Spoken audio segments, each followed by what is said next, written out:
What do you do when life falls apart? When you lose your job, face impossible challenges, and question everything you think you know about God? Today on the UPD Podcast, we sit down with Josh Turner, pastor, author, and doctor. Josh shares how he rediscovered his faith after getting fired from ministry, found hope while raising a daughter with a rare genetic disorder, and learned to see God's purpose in the middle of his pain. UPD Podcast starts now.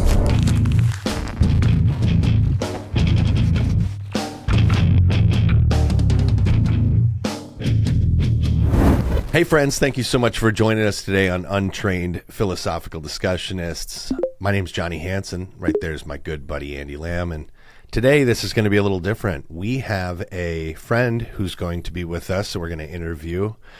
His name's Dr. Josh Turner. Doctor. And it's going to be we're doing it on kind of like a Skype-y system, so we're going to try to make this thing work. We haven't done an episode like this before, but we spent some time getting everything dialed in, so we think it's going to be pretty slick. Dr. Josh Turner is an experienced ministry leader, author, and speaker with over 20 years of serving the global church and local congregations, and is the author of Into the Storm, a guide to navigating life's challenges with resilience and faith. Friends, welcome Josh Turner. Doctor. Yeah, it's so weird, dude. It's so bizarre being called doctor. Yeah. Like, someone asked me if I make my family call me doctor, and I said no. And the answer is, of course. I said no, just my wife, but my children aren't allowed to make eye contact anymore. Smart. So I mean, like yes, you earned all that. Yeah, How long did it take you to go through that program? it took me about 2 years. So I did a cohort with it started with probably about 20. By the end of it, it was about 12 of us that were left. And so we would do classes 3 times a year for a week long, 2 classes at a time. And so, yeah, it was never anything. No one is more shocked that I have a doctorate than Florida State University. Do you know what I mean? Like, Yes.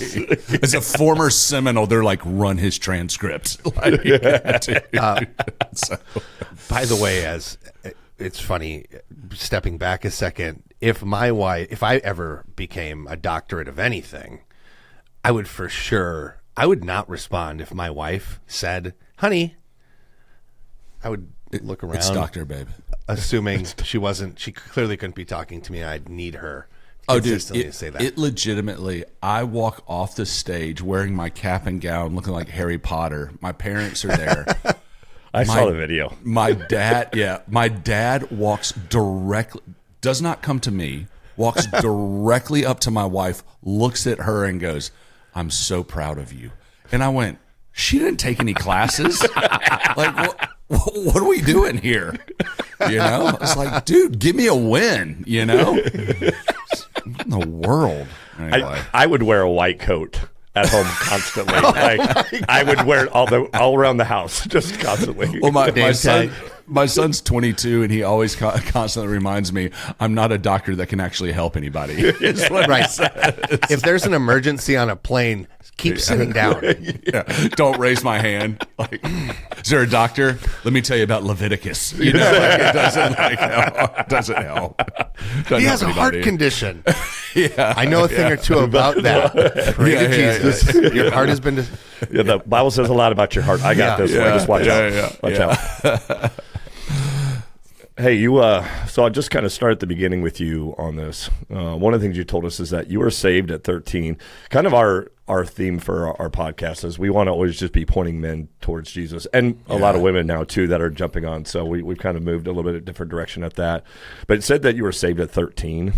But your life didn't reflect salvation for a long time. Can you kind of walk us through that disconnect? Yeah, very easy. I think a lot of it was, man, I had a very great youth pastor when I was growing up. Man, he was great. His name's Mike Haley. He pastors in Orange Park, Florida still. Shout out Pastor Mike Haley. Mike Haley. He's still pastoring. My parents go to his church now. And so Mike was probably the one thing that kept me from 100% going off the rails, right? But I think the thing for me was the way that I grew up, Jesus was kind of like just the sheriff in the sky. You know what I mean? Making sure like, do this, don't do this. So it was really, it's the theological term, moralistic therapeutic deism, where God is just this God up in the sky that if I do right things and don't do bad things, then I get whatever. And so it was just really like this legalistic way to live for me. And part of that was just family and the way I grew up. And so, you know, you kind of come to this point when you start getting into high school, you start really kind of processing like, why do I believe what I believe? And for me, there wasn't like a clear reason. It was just, this is what you do, but it was always ingrained in me, right? Like it was always, I grew up in the church. There was always this thing in me that I've always known right and wrong, but I didn't really know why it was that I knew right and wrong. And I would always be convicted by stuff. Like my friends tell me, my buddy calls me, I'm like the scale at the gym. I can't lie is what he says. And so it was this thing that I would do something wrong. I'd feel guilty about it. And then I'd be like, that's just me. That's not conviction. I'm just going to keep plowing forward, whatever. And so, I went to college, and like we were joking about earlier before the podcast, you know, I went to Florida State, and Florida State in the 90s was wild. And so, you know, my joke is I got a degree and a child from Florida State University. And so, you know, and so a 2-for-1er. And so I kind of had this idea in my head that I was going to get out of college. I had a degree in economics, get out of college, make as much money as I could, and life would immediately come together. I always wanted a family, so now I had a family. I married my baby's mama. We've been married for 22 years. It'll be 23 years this year. Congratulations. Thanks, man. She's a lucky woman. And so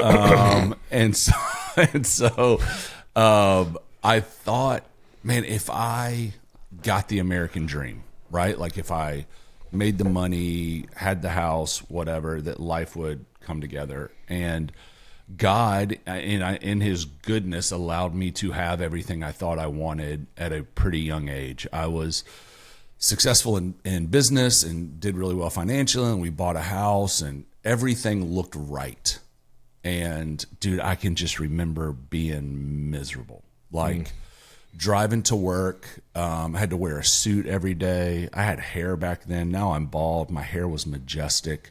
And I can remember, it was like early 2000s, so it was like that faux hawk thing, you know? Beautiful, man. Yeah, cool. It was, dude, just looked like I was a member of like Smash Mouth. And so I was like drive to work, and I can remember like sobbing in my car.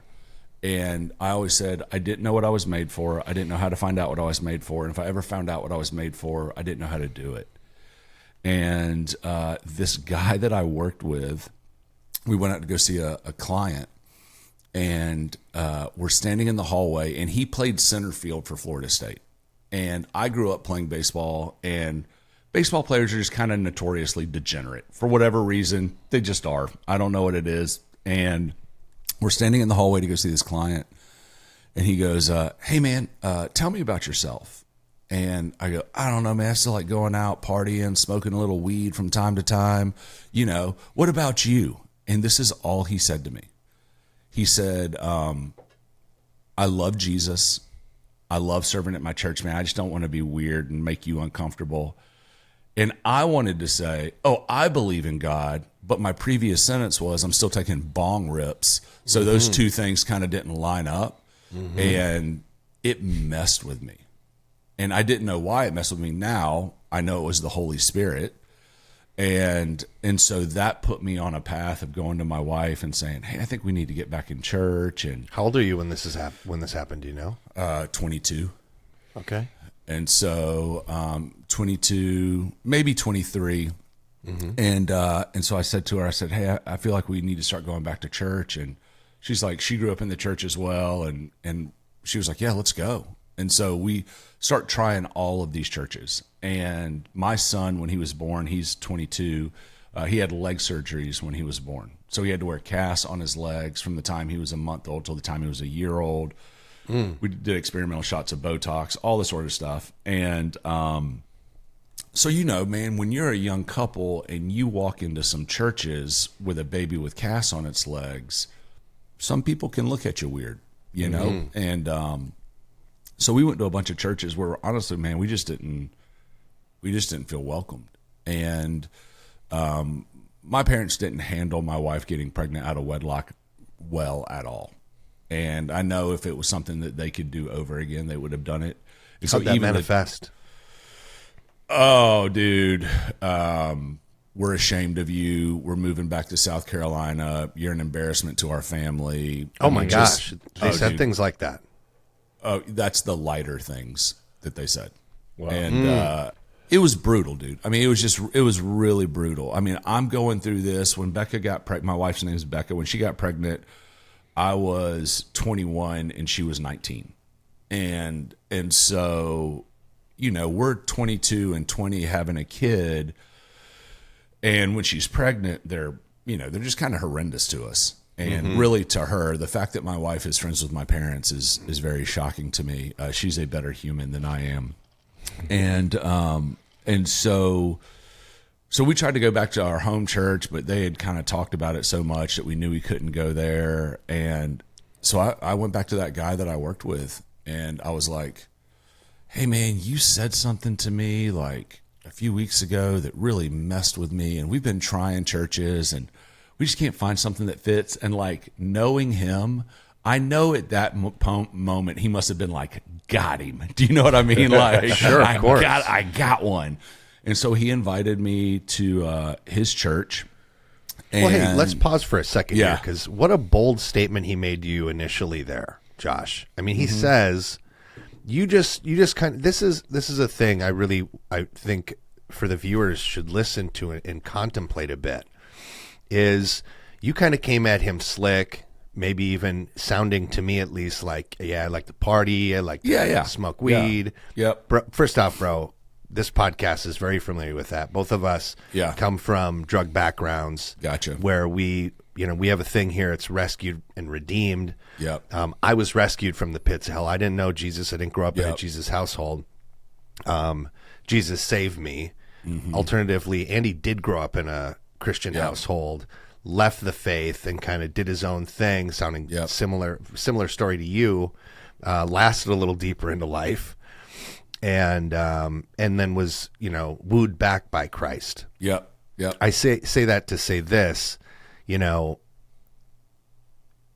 guy that you guys are both baseball players, probably likes you well enough. You're a decent guy and such, and you're young and you're successful. And then you're just like, I like to party and smoke. For this guy to then have the confidence in Christ and in his relationship with Christ and what that truly obviously then meant to him, to then make that kind of a proclamation, man, that is what courage looks like for real. For sure. From young men to like boldly proclaim that. And you're saying this is happening in the early 2000s, question mark? Yeah. So it would have been 2002, 2003. Yo, there wasn't a big Jesus movement then. No, so this guy's like just ahead of his time, boldly, truly proclaiming. That's so great, man. I want to highlight that. He was normal about it. Sure. It sounds normal. What I mean? Like that. Just wasn't weird about it. He wasn't weird. And he didn't condemn you either. Again, kind of putting the opposition between what your parents were doing around that same time and then this other guy who's more of a stranger or an acquaintance shows you truly what it is to be a follower of Christ. It's like, I love that dichotomy there, bro. Yeah. He was, I mean, he actually, he was just normal about it. He didn't try to convert me. He didn't try to like whatever. He just was my friend. He planted his flag for himself. Yes. And then all of a sudden his land looked like good fertile land. And a couple weeks later you said, hey man, how do I join you over in your place? It's not our job to close the deal, right? We just were talking about that. I love that, we can't change people's hearts. Nope. And so I go back to him and I'm like, hey dude, we've been trying these churches. We can't find a church that feels right or normal. And, I grew up Methodist, so I grew up like, with an organ player that's like 95 years old, and you're only doing the first and third stanza, and you're like, church was boring. And then also I think I grew up too, you would look at the pastor as you grew up and you would think to yourself, I can never be like that guy. So why do I even try? Mm-hmm. And then so much about church, I think a lot in the South is about image management, right? And so there's actually this idea called collective guilt that's in the South that we live in such a Christian culture that if you don't go to church, it just means something's wrong. So people go to church kind of to tick the box a little bit. And so I told this guy, his name's Clint Hendry, and I go, man, I can't find a church. He goes, well, why don't you come to my church, dude?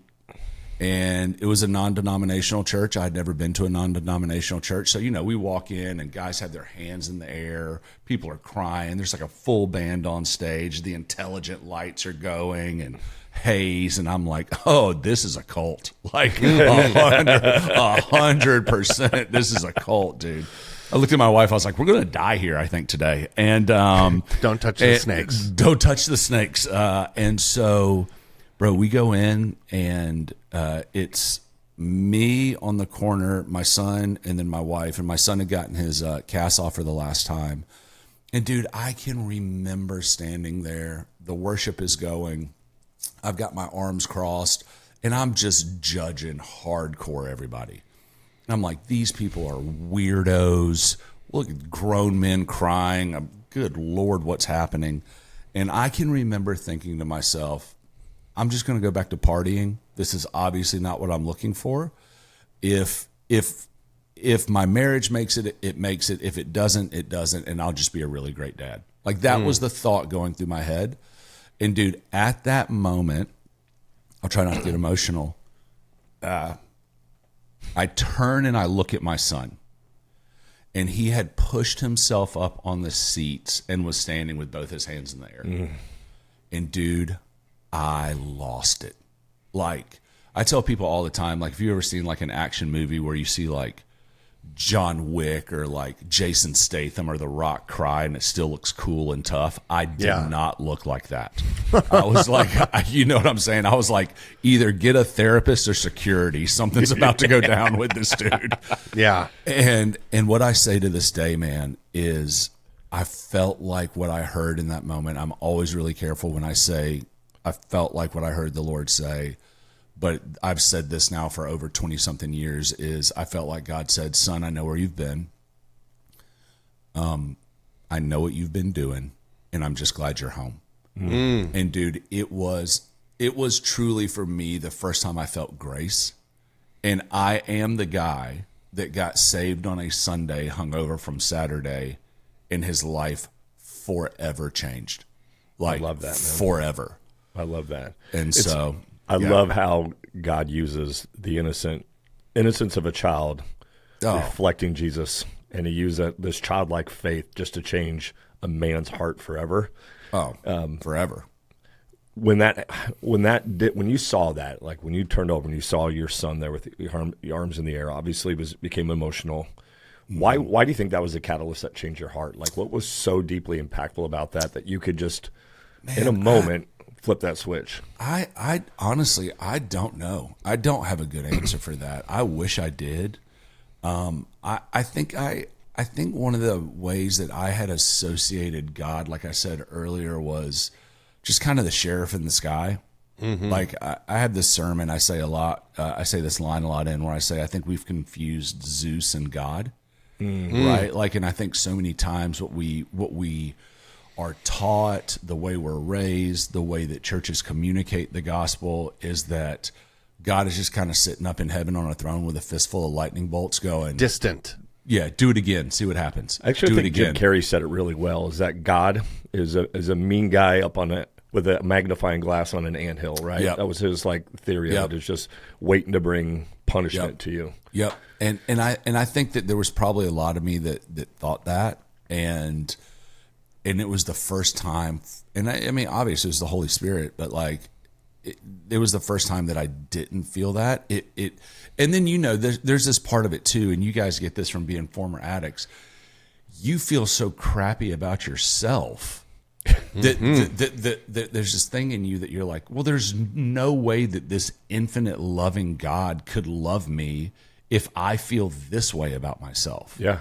I never needed anybody else to tell me how crappy I was. I already knew it. I was my own worst critic. Yeah, man. Yeah, and that's honestly something I still deal with. And so it was this thing of like, it was like all of that was removed, and God's like, yeah, dude, I know what you've been doing. I know where you've been, and I don't care. I'm just glad you're here, and I'm glad you're home. And it literally changed to the point when I was in ministry 2 years later, which should not have happened. I mean, like, I'm just going to be honest. Like, I was still shady. You know what I mean? Like, I was still working through stuff. Didn't even feel like I knew what I believed, any of that. And, but it did, man. It changed everything to the point where that guy, Clint, that led me back to the Lord, ended up going on staff at that church, discipled me every day. I would stop taking lunches, would go sit at the church in his office. He rebaptized me, and then at 5 years, my wife and I rededicated our vows, and Clint did them. He's still a good friend to this day, and that dude forever changed my life, and God used him. It's such a powerful story of like discipleship, and I think that's kind of one of our big things that we talk a lot about here is just the power of mentorship, and why having some people ahead of you is so important, because who we surround ourselves with, the voices that we let into our lives, are going to be the voices that end up changing our lives. Oh, they shape us. Yeah. Also, the piece of, I think most people that don't know Jesus think the way Josh thought, and it's certainly the way that I thought. I was like, oh, your sky daddy's going to come tell me what to do and not to do. Where was he? And that's how I would reflect it frequently, was like, well, where was he when this happened? And where was he when this happened in my life? Mm-hmm. These bad things. Yeah. Like, because, he must love you more than me. He doesn't care about me. And there's this veil of separation. The truth of Jesus is he's the very micro moment in your mind you turn towards him, he's already there embracing you. Yeah. That's how close Jesus always is. Right. Yeah. It's and then we allow, and you were kind of starting to hint at this, we allow the humiliation of our past and the sadness of our past and all the bad things that we've told ourselves that we are, and that the opposition has fortified in our hearts to believe these bad things. And like, there's an overcoming that needs to happen as well, where you somehow, and it's that accepting of grace, and that's a difficult thing. Oh, dude, for sure. It's hard to go, how do I reconcile the human inside that I truly know I am and this distant God? It's none of those things. It's God is right here. He wants a relationship with me right this second, instantly. The moment I turn to him, I don't have to think about all those other things. He covers those with his blood. Mm-hmm. Yeah. And it's like, that's a lot to accept. Yeah. How did you go about, I see in that moment, you're having this moment with your son. How does that then materialize moving forward from here? Yeah. How does this start manifesting even in the coming weeks and months? So, man, I, as my wife tells me, I'm a man of extremes, right? And so, like, I was in, like, that first experience of grace, I was in. Yeah. But I didn't know what that meant, right? Like, Sure. I didn't know what in meant. And so part of it was, I would just go sit with Clint literally every day at his office, and I would just ask him questions.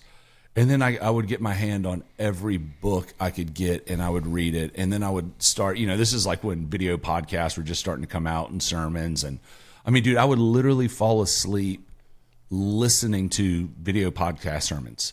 And I'm just trying to wrap my mind around this God that I feel like I have fully experienced really for the first time as an adult, being able to comprehend a little bit about what it is that he has done. But I remember my wife and I, we were struggling with, we both have past. We obviously had a kid out of wedlock. We both partied, did all this sort of stuff. And I remember we went and sat with this other guy at the church. He was on staff, and we basically said to him, we're like, we don't know how to forgive ourselves for where we have been and the things that we've done. And it wasn't like we were just your normal college kids. I wasn't like walking around like punching people and kicking puppies. You know what I mean? Like it was absolutely. But it was like knowing the goodness of God and trying to reconcile some of my past was really hard. And this dude invented the way that women astronauts would go to the bathroom in space. And he then spent all of his money and figured out how he could inject crack. Like he was like, do you know what I mean? Like he was our missions pastor, and he's still in the mission field these days. And he just looked at me and my wife, and he goes, so the God of the universe, who knows the beginning from the end, who is sovereign, who is all-knowing, who is omniscient, he has forgiven you because of his son Jesus. Who are you not to forgive yourself? Like, you're not bigger than that. And you're like, okay, that checks out. You know what I mean? Like, and so then it's just this thing of like having to work that out. Yes. And having to constantly remind yourself, like, I don't have it on me, it's in my room right now, but I carry like a little leather journal in my back pocket. It's a journal, not a diary. It's leather. Okay. And it's got it becomes a journal and you become a doctor. Is that what happens? Yeah, okay. yes, yeah. If it doesn't have unicorns and a lock on it, it's a journal. And so, dude, I would, and I still do this to this day. I have scriptures written in it. I have prayers written in it that when I don't believe things about myself that the Lord has said about me, I will pull them out and read them. Because I am still, dude, I'm a really good Pharisee to my own heart. And so, to that, that's what real I do. Quick, yeah. To that real quick, you know, we have one of our good friends, Dave Fox, said he's a recovering Pharisee. And I'm with you because I grew up in the church. You know, I grew up Christian school, kindergarten to 12th grade, church Wednesday nights, Awana, Sunday mornings, Sunday night. I mean, we were in church all the time, you know. Yep. And the God that I knew is the God that you knew, is the God of rules, right? Legalistic God. And I still to this day wrestle with that understanding, the blend of grace versus like, you know, truth. And you just, not that those two things don't still exist, but I just tend to lean on my legalistic, truthful side of things. And it's hard sometimes when I see things it's easy for me to point my finger at others and not point my finger at myself all the time. Sure. And then I end up just always constantly just like, you know, whipping myself. How do you deal with that? Other than that, I mean, I know that journal's one way, but do you still feel yourself in the tension of that at times? Really accepting grace fully for what it is? Yeah, man, I that is probably my greatest struggle. Like, I mean, if I were to be honest with you, that is my greatest struggle in my walk, and probably has been for a really long time. And I'm really open about it. And so part of it for me is I have a text thread. There are 7 guys on this text thread, and my wife has access to all these guys, and these guys can all call my wife, and it's called the Coffin Carriers, and it's all the guys that'll carry my coffin one day. And they're older than me. Some of them are like, one of them's a Anglican bishop and theologian. The other 2 are spiritual directors. Like, one of them's like a big brother to me. Then another one's a little brother, like, to me. And dude, when I struggle with stuff or do things I should not do, you know, because when you become a pastor, like, your sinful nature doesn't disappear. You still have your own issues and things that you struggle with and work with and all that. Like, dude, I'll just text them, hey man, I'm struggling with this right now. I'm wrestling with this. I feel like I did something I shouldn't have. I had a thought I shouldn't have had, like, whatever. And I think part of it too for me is I've been reading this book called The Orthodox Way, and it talks about the closer you get to God can only be considered and called the inner darkness, because the closer you get to God, the more you realize you don't know about God, and the more mysterious that God is, which can only be considered inner darkness, but like in a good way. And so, and then the more that you study, for me, the more that I study scripture, the more that you realize, dude, the entire Bible is God using jacked up people that don't get it right. Like Like, how does he call David a man after his own heart when he impregnates another woman that's not his wife, tries to cover it up, and then when he can't cover it up, has her husband sent to the front line and killed? Right? Like, none of us are going to do anything worse than that. Right. And so, not that I'm comparing myself to David, because that's not the standard, but I'm always having to remind myself that somehow God in his infinite goodness is all about using the foolish things of the world to confound the wise. And it doesn't give me liberty to sin. It doesn't give me liberty to whatever. But I think part of it too is, I just had this conversation, that Anglican bishop guy I was talking about, his name's Chris Green. He is the smartest human being I've ever talked about the Bible with, ever, to the point where I drive once a month to Chattanooga just to sit with him and have conversations. And he looked at me the last time we were hanging out, which was 2 weeks ago. He goes, "You know what part of the problem is with you?" And I'm like, "No, please tell me. That's why I'm here." And he goes, "You want to be the 85-year-old version of you at 45." He said, "Be at peace at the speed in which Jesus is working in your life." Come on. And I think that there's a part of all of us that we want to be further along, and we think we should be further along than we are. Gosh. And I think that's a huge thing, dude. And that is just. That's why you need older, wiser guys, right?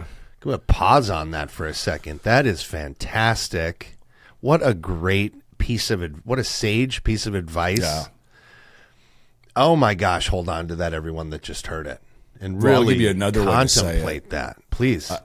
So another way to say it is, one of my other friends who actually took me through my doctoral work, he said this to me, and I didn't like it, right? Because I think here's what every human desires, if I'm being honest. I think all of us desire a formula with God to get what we want, right? There you go. Or to mature, or to whatever. Unpack that a little bit, if you would. So yeah, I say it this way: we all of us construct God in our hearts in a box, and as long as God stays within that box, God makes sense to us. He feels safe to us. We can explain what he does, but life has a way of destroying boxes. So sometimes what we do is we try to figure out formulas how to get the God in the box in our heart to do what we want him to do. And so that's why we're like kind of what you said earlier, like, God, I'm doing all this stuff. Why isn't this working the way I thought it would? Right? So we all kind of want, because formulas give us control. They also give us resentment on the other end. Oh yeah. Yeah, it does. And I have lots of stories on that stuff. But I was talking to him, and I was like, I just get frustrated. You know, it really is what Paul says in the New Testament. Man, there's things that I want to do that I don't do. There's things that I don't want to do that I end up doing. Like, when do I get past this? When do I, mature out of this? When do I blah, blah, blah, whatever? I'm just like venting to him on the phone. And he's a spiritual director. He's super smart. He goes, man, you mean to tell you how I think you really mature in your faith? And I go, how? He goes, you get older. Time. And I go, well, dude, I had just done a podcast or a call with John Eldridge, who is like my spirit animal. And love that dude's books. Dude, love him. So John and I did a Zoom call, and I go, dude, I just want to be able to talk about God and Jesus like John talks about him. He goes, yeah, you will when you're in your 70s. He goes, you're 44. Be 44. Yeah. He said, and know that as you are maturing, God is building all this stuff into you. Gosh, so like, all right. That's wisdom, man. Just two things to point. We beat the drum constantly on mentorship. It's all we talk about here. Yeah. 10 times per episode. There's a call out to get a mentor. Oh, God. How did you go about accumulating your mentors? Dude, so I think part of the thing that most people think of when they think of mentorship, where it can get wrong, is we think it's one person, right? You're like, we're all looking for Mr. Miyagi, right? Yep. Like, we're all looking for the older Asian man to teach us Kung Fu up under his wing. And so what I've learned is it's been a mix of people. And it's been, it's men for me that I look at that I'm like, okay, you have something that I want. There it is. And just asking them, will you spend time with me? And dude, I've done it my entire life. I mean, honestly, I can remember ever since I got in the church world, when I was even pastoring in Orlando, there was a pastor in Sarasota that I really respected. And I said, will you give me one day a month? And he goes, yep. And so, dude, I would drive, it was like 4 hours. I would drive 4 hours each way to have a hour lunch with this one pastor. And we would sit, I'd have a journal, and we'd talk about pleasantries for a minute with our families and how the kids were doing. And then I'd just look at him and go, you ready? He'd go, I'm ready. And I would just start hammering him with questions. So you had written down these questions. You'd accumulated some topics that you wanted to discuss with this man prior to going there. Then you discuss all these things and drive on back and implement them. Yep. And so the guys now, it's not so much around like church tactics. It is around how do I become the person that I feel like Jesus and God are forming me to be? Mm-hmm. And so they are guys that have a much more spiritual depth than me, that have studied longer than me, have experienced more than me, that are like that. My buddy who's that theologian, dude, he's just the smartest person. Like, you ever seen that episode in The Office where Michael Scott's talking about like a lemonade stand? And he's like, explain this to me like I'm 5. Like, that's how I go and sit with my friend who's this theologian. I go, okay, I hear what you're saying. Now say it dumber. Like, say it so I get it. There's a claim that we make here where we say we believe that the smartest people can make the hardest things, can simplify the most difficult subject matters. Yeah, cookies on the bottom shelf. Please. Put the cookies on the bottom shelf, dude. Please. And so over time, as you've gathered your mentors, I'm sorry to mean to cut you off there. Over time, as you've gathered your mentors, it's very important you said this, I think, is super people here. It's not just one person, right? I have multiple people. And so I'm looking for people ahead of me that are wiser than I am, that their lives match up with the things that they say. Yep. And so if you're talking to somebody for the very first time and they're like, well, how do I find a mentor? Where would you tell them to go? What would you tell them to do? How would you tell them to find those people? What would be some markers you would tell them to look for? I would tell them to look for what are characteristics that you want to grow in your own life, right? So like one of them for me is, he's one of my best friends. He's like a big brother to me. He's about 10 years older. His kids are awesome. He's got grandkids now. His kids all serve the Lord. They're great. So, dude, there are times where I'm calling him being like, so my son's 22, and I'm like, I need your help because otherwise I'm going to fist fight my son in the front yard. Like, how do I handle this? And then my wife and I have a severely special needs child, and we don't know what we're doing. And so we find other people who have walked that route and said, you have more experience with this than I do.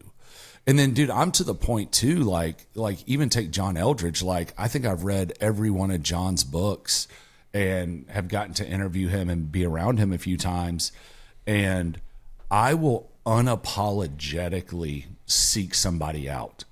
Like, I will email you. I will slip into those DMs. Like, I mean, dude, I will go after it. Like, there's another good friend of mine. His name's AJ Swoboda, who's an author. And he wrote this book called The Dusty Ones and Why Wandering Deepens Your Faith. And the thesis of his book is God didn't save the children of Israel to the promised land. He saved them to the desert. And that's where he taught them really their lessons. So, bro, I just start DMing this dude. Hey, man, I'd love to talk to you. I just want to tell you how your book impacted me. I just want to tell you how. And I will just seek guys out. And if I can get a call with them or a Zoom call with them, dude, I will come with a list of questions. So, Josh, you overcame a fear of rejection. You said the byproduct of me making this intentional ask of this person could be rejection. They could just ignore me, or they could say, "Hey, this is dumb. I don't have to waste my time with a guy like you." Very unlikely, by the way, that was ever going to be the outcome. Most people are very flattered when you do approach them and go, gosh, my life is being fundamentally and radically changed by this thing you did. Yep. Will you talk to me more about it? Like, what more flattery could you possibly receive as an individual? So I wanted to just highlight that real quick for anybody out there listening. It's like, you're probably going to have to walk out a little bit on the ledge. Oh, yeah. And take a risk or two to maybe meet that mentor. Because the person you're shooting for, the person I was shooting for, is somebody that's going to be further ahead of you. So they're probably going to be more awesome than you. And they're going to be more accomplished than you. Yeah. And you're going to feel a little bit unworthy to run out and make that approach. But as Josh is showing here, it's like each one of those people that you reached out to that were worth your time turned right back towards you and said, I'd love to contribute. I'd love to be a part of your life. And there were some guys that didn't, but like, sure. I mean, even when I was at the church in Jacksonville that I went on staff for, I mean, we had all the, big name pastors come in, and I'm just new into ministry. So I would literally go to my lead pastor anytime we had a guest in that I wanted to be around. I would go to my lead pastor privately and say, hey, I would love to go to dinner with y'all. I know y'all are going to dinner. I don't want to say anything. I just want to sit there and be quiet and listen. I said, if you're cool with that, I'd love to come. If not, you're not going to hurt my feelings. And probably about 8 times out of 10, I was invited to dinner. Gosh, that's great. And dude, I would just sit there. I wouldn't say a thing, and I would just eat. I'd make sure everybody's waters were filled, and I would just like listen. And then I'd get in my car and I would just type some notes on my phone. What people need to hear there is so fantastic that you came into it with a mode of humility. Oh, yeah. Right. And you knew your role and you knew where you were at. Right. I also love the concept of, I have this saying of persistence always wins. Oh, yeah. Right. So if you're trying to find that mentor, you have to be persistent with people, especially people that are busy, that are people that you look up to, that you would like to spend some time with. But I know humility is one of the biggest concepts that we have to be as men if we're going to look for those people that are going to walk with us and lead us. How many have you had times where you had mentors where you felt like maybe I need to shift away, maybe I'm not being mentored the way I need to with this person, need to find a different person? Yeah, I think there's always seasons for mentorship and mentors staying with you for a really long time. I think I think there's things that run their course, you know what I mean? And I think that, and not even run their course maybe in the mentorship, maybe your season of life changes and what you once needed is not what you needed anymore. So I had guys for a long time that would mentor me when I was pastoring like full time at my own church or whatever, that were really pastoring me in church ministry. Well, I don't do that every day all the time anymore. So now I deal more like in the spiritual formation space. So I don't really go talk to guys about how to run an assimilation process or discipleship program. I go to guys to talk about, hey, how do I help people form spiritually better, and how do I continue to form spiritually better? And so I think it runs its course, and I think that that you know when that time is, or they know when that time is. And the other thing too, man, is like if it becomes a point where I feel like I'm becoming a burden to them, like I will just say like, hey, if you don't have time for this right now, like, you're not going to hurt my feelings. Like, that's totally fine. Just tell me where you're at. Yeah. And I think that really, that helps. And it helps give people an out, too. Absolutely, it does. I want to kind of talk here about your book. We have this right here. Book's called Into the Storm, How to Face Down Any Crisis with Deep, Unshakable Faith by Josh B. Turner. Doctor. And forward, Doctor. It doesn't say doctor on the front, Josh. No, it does not. It does not. It's got the forward by Joe B. Martin. We're big fans of his work, too. Yep. He's a good buddy. One of the things that you kind of hinted at there is you have a daughter who has some severe health things. Yeah, special Can you needs, unpack disability. some of that a little bit? Yeah, so Riley is, she is 17 now. She Praise is God. the 12th known case in the world of a rare genetic disorder. She did not get diagnosed until she was 12 years old. So they gave us a working diagnosis of spinocerebral disability. Okay. In 2017, new genetic testing came out, and she got diagnosed with a genetic abnormality, made her the 12th known case in the world. We lost all of our Medicaid in the state of Florida. That's why we live in Atlanta now. But she has a tracheostomy feeding tube, sleeps on a ventilator at night, drives wheelchairs, like freaking Dale Earnhardt through our house, destroying furniture. She'll get loose and turn 3 around them corners, dog. I mean, it is ridiculous.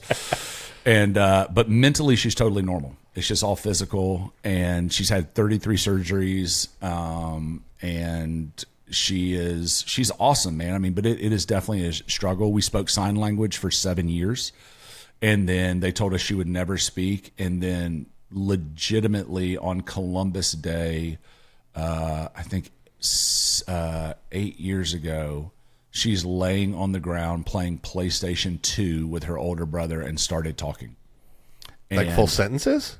Yep. And, and never went back to signing. And that's like John the Baptist's father. Dude, it was like so the only formula you can come up with that is PlayStation 2 brings healing. Like that's totally like, you know, I mean, because that also messed me up because I'm like, God, why like this? Why not when we're anointing her with oil, and why aren't when we're in prayer services for her and doing all this stuff? And dude, I really felt like the Lord was like, because if I had done it when you were doing something, you would have made it a formula. And I went, well played, Lord. I would have. No kidding. Dude, I would have been on Seems like he's got a better perspective. I would have been on TBN selling oil. You know what I mean? Like you and Jesse Duplantis would have been hanging out. Me and Kenneth Copeland and Jesse Duplantis. You'd be on other jets, though, man. Yeah, dude. I would have had like 7 jets at that point from oil. He's an oil magnet, a Rose of Sharon magnate. Yeah. Dr. Turner's oil. One of the things you said in your book, I did not feel like trusting God. I felt like shouting at him. But I still made a choice right then and there to stick with him no matter what happened. Yeah. We just got done doing a series on angry at God. Yeah. And so question, can you be angry at God and still stick with him? Oh, yeah, dude, because I was still angry at God. How did you display that anger towards God? So there's a band called the Avett Brothers. I don't know if you've ever heard of them. They're one of my favorite bands ever, but their grandfather was a pastor, and they took some of his old sermons and turned them into songs, and they're phenomenal. If you've never seen them in concert, one of the best bands. But they have this phrase in one of their songs that says, "I often use cuss words when I pray." And I was like, I get that. Yep. Mm-hmm. And I always can't remember who I heard say this, but God can hear through more than just stained glass, right? And so, dude, when I would go into prayer, sometimes it was like brutal. I mean, it was like I've never, I don't hide my emotions well anyway, but I would never hide them with the Lord. And, you know, it would be like, God, what the, are you, you know, like, I mean, it would just be angry and it would be frustrated. And also my theology was jacked up when we had our daughter. So everything I thought I knew about God, I never questioned if God or Jesus exist. I didn't know how they worked anymore. Right. And so that sent me on about a really 6-year, probably even still to a little this day, but 6 years really, really deep, theological, doctrinal journey of how do I feel like God works in suffering? And I became a head case, like full on, like I could argue myself in scripture. But man, if you ever read like Habakkuk, if you ever read Job, dude, Habakkuk and Job, like especially Habakkuk, dude, says some pretty brutal things to the Lord. Yeah, right? Does. And I don't think, and it's not, and here's the other thing. Even if you don't say it and only think it, he knows that anyway. Gosh, that is the truth there. Do you know what I mean? That's that omnipotent thing. Yeah, dude. Like, it's not like I can go in and have all this stuff in my head and be like, God, you're just so good today. Like, he knows how I really feel. Yeah. So I'm going to process it with him. And God, and I always tell people all the time, God can handle your anger. Sure can. The thing is, you just keep going to him. And I'm not making I'm not, you know, telling people to go cuss out the Lord in their prayer closet, but like, man, it's just like when my kids are angry or upset, I want them to come talk to me. I can handle their anger. I'm more mature. I'm bigger. I'm more, and if I can do that with my children, how much more can the sovereign God of the universe do that? I think that we as American men all struggle with anger, And I think it's misplaced anger, and I think we don't know what to do with it frequently. Yeah. And it holds us back from a greater relationship with God when we think that he can't handle that. Oh, I think that when we actually start expelling this anger with God and letting him help us walk us through it, I think what you said earlier about having a journal, we're talking about that in this exact the series Andy's talking about, the anger series. We express that frequently. It's get yourself a journal. If you feel angry, get a journal and write down what you're angry about. There is something to be said about kind of flushing that stuff out of your system. yeah, dude. God is not upset when you do that. Again, you said it. He already knows your heart. He already knows your thoughts. He knows your mind. He knows all things. He knows the outcome of this thing also. Yep. So when we start expressing these things from our heart truly, he's going to help us navigate our way out of it. That's right. And give us that peace that passes understanding. He promises that. Yeah. But it's like in America, we're taught that anger is like, I'm going to go punch someone in the face. Yeah. That's, I don't even, that's violence. That's a different thing completely. And there's an internal anger, and and so I think I'm not talking about being angry at other people, which we will always be angry at other people at times in life. And that stuff you've got to work through. But like with the Lord, so for me, I was angry. I was confused. Part of it is because my theology was bad. I want to hit on that really quick because you just said that twice. And I relate with you when you say that because of my broken theological past. I always feel like if I'm walking with Jesus, then somehow that creates this magic barrier around my family that nothing bad can happen to me. I call that the cosmic Coke machine. Yeah. Right? And the reality is if that were true, then everybody would have come to God just so that they can have an easy life, right? Yeah. How did you break that theological barrier to help you understand suffering? Because I've heard you talk about suffering before. In the way I heard you talk about it, I thought was so great. You weren't saying, look at me and how strong I am and that God is allowing me to suffer because I can take it. It was a more of a humility thing, is that God has allowed you to go through suffering so that you rely on him more. Yeah. How did you fix that theological mindset? Dude, that was a really long journey. I mean, it was, so I'll try to give it like a 30,000 foot view. So kind of the church background I came from was, it was more charismatic, right? So it wasn't full on like word of faith, which is just, in my opinion, heresy. Agreed. And so, but it was this idea, you believe it, you tarry in prayer, you anoint with oil, you do this, God's going to come through. And there's a difference between that and name it and claim it. For sure. Like, because those are biblical principles that you are applying that are laid out in Scripture and they're not taken out of context, right? So, but then what happens is I'm doing all those things, and not only is my daughter not getting better, we're putting a trach in. Not only is she not getting better, we're putting a GJ tube in. Not only is she not getting, so then you're like, well, this isn't working. Like something about this isn't working.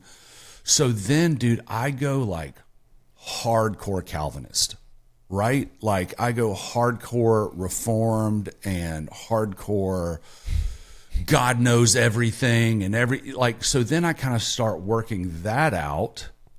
And then I kind of come to this place of, well, if that's true, then really nothing matters. If everything is predestined, then it just becomes determinism, and God is just up in heaven playing checkers with me and all of us, and free will is an illusion, right? So then I just start going through Scripture all the time. And what I think you start seeing in Scripture is, this is where I've landed today. And I call myself a theological mutt. I think there are things that God causes. I think there are things that God allows. And then I think that there are things that just happen on this side of eternity that are not God's will, and they're just crappy. But somehow God is good in all of it. Where biblically do you find this? Like, where are you going in the Bible that you're discovering this? So I think it's a lot of different stories, right? Okay. There's a lot of different things. There's the Old Testament where you see and God hardened Pharaoh's heart, and God, you see God did certain things. You look at the book of Habakkuk, and Habakkuk is crying out for God to deliver them, and God's like, "Oh, I'm going to deliver you." And the way I'm going to do it is I'm going to raise up the Babylonians, and they're going to come and crush you. Right. So you see all that, like where you see God causing things, right? Like that. And I think you probably see that quite a bit more in Scripture. But there's this one part, I can't remember exactly where it is in Scripture, that David has just rescued a city of people. And he knows Saul is coming to kill him. And he asks God, he says, if I stay in this city, will these people turn on me and will Saul kill me? And God goes, yep. If you stay in that city, that's what's going to happen. And David leaves. So that shows you right there that God also had a foreknowledge, but he didn't predestine that to happen because David had the options. Right. Now, I think, here's the hard thing, man. Predestination and foreknowledge are opposite sides of the same coin, right? They are so closely related. And I think what happens with most people is when suffering and hardship come our way, we get stuck in a question. And the question we get stuck in is why? We try to make sense of it. Right now, if you're making dumb choices, you need to you got to figure that out. That's on you, dog. Yeah, you're participating in that thing. Yeah, you're But if a thing participating. happens to you or happens to somebody you love, Yep. Then the question I just think needs to become, God, what do you want me to do with this? gosh, that's great. Because I just fully believe there's a lot of things on this side of eternity that we will never understand until the other side of eternity. And so, do you know who N.T. Wright is? Sure. Okay, so I got to spend 3 days with N.T. Wright in Scotland. Do you understand anything he said? Nothing. No, I had a translator, and I'm wearing like full denim, like look like I rode a horse there, and so I had this one question I asked every pastor after our daughter was born. I said, "Did God cause it or allow it?" I can go Psalms 139. God fearfully and wonderfully knit her together in her mother's womb. Watch her; she was formed in the utter depths of seclusion. And God made her this way. Or I can go Romans 8:28. It's the result of sin in this world, and God's going to work it together for good. What is it? Every pastor gave me an answer based off of their theological slant and background. So I'm sitting with N.T. Wright, who I think is probably the greatest living New Testament theologian, and I'm asking N.T. Wright. N.T. Reformed? I can't remember if he's Reformed, man, or not. To be honest, he's Anglican. He's Church of England. So I asked him this question. Dude, he's the only person that gave me a huge circular answer, did not answer my question, looked at me and said, "That's not fair to you, but that's all I got." And I just thought to myself, if N.T. Wright is okay with the mysteries of God, I should probably be okay with the mysteries of God. And so I just kind of look at a lot of things now as the mystery of God. I'd like to put a fine point on that quick because I think this happens frequently. Josh, we talk to guys that are new to faith or newer than us to faith, and neither one of us has any accreditations. We're not doctors. Stop doing that. All right, last time. Yeah. So what we try to express frequently is it's okay to not know something. For sure. And in fact, one of the greatest things you can do is say, I don't have an answer to that. But if you can be patient with me, I'm going to go try to find an answer for you. And if I can't find it, I'm going to try to get you to somebody that can answer it. Will you be patient with me and wait? And then you actually go do the bloody thing you just said you're going to do. You go try to discover what the answer is. And you put some good, hard intention towards it. And then you return to the person that had the question. You say, here's what I've accumulated so far in my efforts. And if you have to direct them to somebody else, you tell them why, but you unpack what is that? That's taking time. We talk about how important taking the time is with an individual, like this fella did for you, 3 days of his time spent with you. And even he says he doesn't understand. Yep. And it's okay. It's okay to not know the answers to everything. Like that's also the bigger piece you're saying on we're eternal creatures. So God's not going to unleash eternity in our tiny little finite minds and blow us away with everything. So it's revealed to us on a need to know basis as we roll through this existence here to become the weapon and the tool that he needs us to be here. And then we get there, we've got eternity to discover all the little riddles. Yeah. And I think the key to it, and this is what I try to teach when I preach and stuff, is like, often God's answers do not look like we think they should. Rarely do they look like I think they should, sir. And so the way that I say it to people is you hold on to your discernment tightly and your interpretation loosely. Love. So that. you say that again. Repeat that. So hold on to your discernment tightly and your interpretation loosely. And what I mean by that is, there are times in lives where we feel like God is calling us to something, or God is leading us to something, or God is speaking something to us, or there's a healing that's going to come, or whatever the case may be. And we're discerning that. So you hold that tightly, but you hold on to the interpretation of what that looks like really loosely. Because most of the time, what we're looking for is a specific outcome. And when you look for a specific outcome, you can actually miss what God is really doing. And I think it's this place of always reminding yourself, our circumstances do not change God's character, and God is good. And so if I let's say if I look at my daughter, and I would say, okay, this isn't good. This is hard. It's hard for her. It's hard for whatever. But God is good. Then there may be something that I lack in my understanding, because my understanding does not change who God is. Right. And that's what you have to hold to, is that regardless of whatever situation, at all times, God is working for my best and for my good. And for my good is not always to answer the prayer that I want it to be answered in a certain way. It's to make me look more like Jesus. Amen to that, man. And that's hard. That is really hard.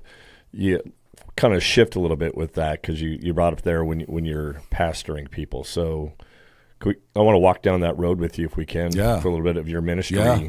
I know you said you started a ministry when you were young and should never have been in a ministry position then. But where did you get your start at, and how did that begin for you? How did the path of coming to a pastor begin for you? Man, I was I was in business, and the guy, Clint, that I was talking about earlier that led me back to the Lord, ended up getting hired at this church, that he became the youth pastor. So this was in Jacksonville, Florida, at Celebration Church. And so I remember going to him and saying, hey, man, I'd like to start coming and serve with the youth, right? This is like right after I get saved. And I'll never forget what he said to me. He said, hey, that's cool. You can come. Just don't talk to any of the kids. I was still working stuff out, bro. I was still like a loose cannon. And so, bro, I would put out cones and clean up bathrooms and stack chairs. And I just would do whatever. Like, I didn't care. And so I did that for about 2 years, maybe a year and a half. And then they asked me to start speaking to middle schoolers on Sunday mornings. And I'm like, I don't know how to do this. I don't know how to so they give you this is like back in the day, they give me like a workbook, and they're like, just teach through these workbooks. And I realized very quickly, that did not work for me for whatever reason. So I just started kind of making my own little sermon series for these kids. And I remember, when I got saved, I quit drinking, listening to secular music for 8 years, dude. I was like a teetotaler. I had to get all this stuff out of my life for a really long time. And so I found the band Switchfoot, which I loved back then. And so I did a series called 6 Weeks of Switchfoot, where I just pirated their music. And like, I didn't know any better, you know? I'm like, whatever, we were doing this in college. And so I would just teach through, I would listen to a song, like Meant to Live or whatever, and then I would write like a little simple sermon off of it. And so the middle school starts growing, and it goes from like 8 kids on a Sunday morning to like 50 kids on a Sunday morning. And then it's like 100 kids on a Sunday morning. And there was just this one moment where my wife was teaching all the middle school girls. I was teaching all the middle school boys, and I had 40 middle school boys in a room. And there was this weird moment, man. I'll never forget it. I'm preaching or like speaking to them, and I could keep their attention by making jokes and whatever. But they weren't like hitting each other in the crotch or punching each other or whatever. And it was like this weird moment where like I felt like time kind of paused for a second. And I remember going, God, this is really weird. They're listening to me. And I felt, dude, like but I've said this for so long, I felt like what I heard the Lord say was, because this is what I made you for. And God, isn't that what we're all looking to hear all the time? Dude, that is my entire existence. I'm always waiting for God to say that, and just then that is the most fulfilling thing you can possibly hear ever. Dude, and I remember walking out into the parking lot, getting in the car with my wife, and I go, I think God called me to full-time ministry. And she was like, what? Like, you know what I mean? It wasn't like a yes, it was, I don't know, man. Like, you know, like what? And then literally, I think about like 6 months later, they asked me to come on staff as the middle school pastor. I did middle school for, I think, 2 to 3 years. We had our daughter in the middle of that time. And then they asked me to take over high school as well. So then I took over middle school and high school. But then kind of really where my, I guess I would say, ministry kind of really took off. And even in that time, going back to the mentor thing, man, I was calling any youth pastor in America that had a big youth ministry and going, how did you do this? Teach me. What are you doing? How do you like? And I would literally fly places to go spend time with guys or just do phone calls. But then they asked me to start a college ministry. So I started a college ministry, and it grew to about 1,000 college students every Wednesday night in Jacksonville, and so every Wednesday night I was doing that, and then I kind of started traveling and preaching more, and around the U.S. and then some in the U.K. And then God started messing with me about Orlando and planting a church in Orlando, and dude, I fought it for 3 years. Like, what did that sound like? Man, I don't really know if there was I just always, like, we would always go down to Disney because like Disney was great for a kid in a wheelchair, to be honest with you. Like, it was just, they're really great. And I just was always like, man, I bet you a church would be, it started with like, man, I bet a church would be awesome here. Man, I bet, and I didn't know, you know, y'all's pastor, and I didn't know any of the churches down there. And I'm like, man, I bet a church would be awesome. And it just kept coming back over and over and over again. And I was driving through Orlando. And you know, there's a bridge, I think it's right by the Mall of Millennia, that says Orlando on the like it's right deal. there. Yep. Bro, we were driving back one night as a family from Disney real late. We went through it, and dude, I just started crying. Like, I felt like the Lord weirdly broke me a little bit for the city. And so we, you know, went to my pastor, fought it for 3 years, and I felt like God finally said to me, if you stay in Jacksonville, you're staying here because you're comfortable and not because I called you here. And I went to my wife and I said, I can't fight this anymore. I feel like this is what the Lord said. And my wife looked at me and goes, wherever it is, I'm with you. Wow. So beautiful, man. And so we went to my pastor at the time, and he said, do you want to do your own thing, or, you know, do your own church, or be a part of the family? And I'm like, I don't know, man. I just want to reach people for Jesus. I don't have like a game plan. I'm just coming to you first. And he goes, how about I send you with $1 million and you can pick anybody you want? And I went, that sounds like the Lord, like that's like, I don't really need to pray about that. So we moved to Orlando, plant a church in downtown, and it really, for all intents and purposes, it exploded. It grew really, really fast. I think we were 2,200 people in like 4 years, and everybody wanted to like weirdly celebrate me as like some great church planner, but really the reality is, and you guys are in Orlando, this. Right before we planted, 4 of the largest churches in Orlando all exploded. Yep.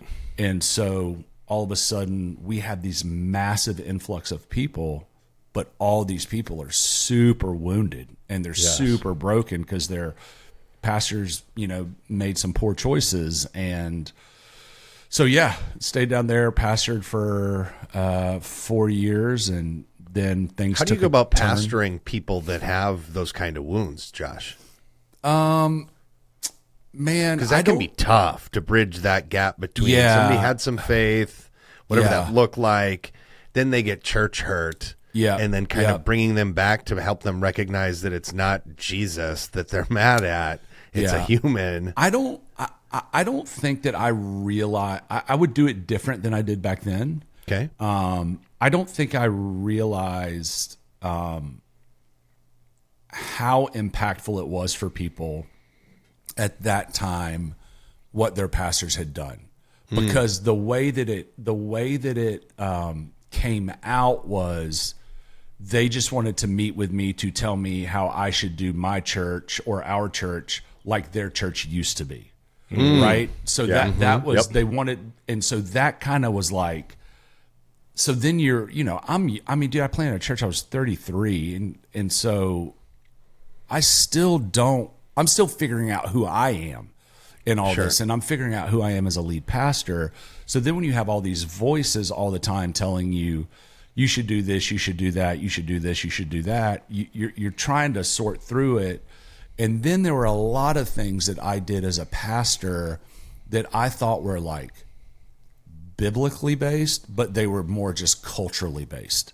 If that makes sense. They were just more culturally of like where I came from, what I was kind of taught. Can you give an example of that? So let's take something that like a lot of churches use called growth track, right? So growth track's an assimilation process that you take people through a 4-week process to get people kind of assimilated into your church. So step 3 is called discovery. So you give someone a spiritual gifts test and a disc profile. This will make a lot of enemies. I'm telling my version of this. You give someone a spiritual gifts test and a disc profile, and then someone meets with them and says, "Oh, God has gifted you to be a greeter." What? Yeah.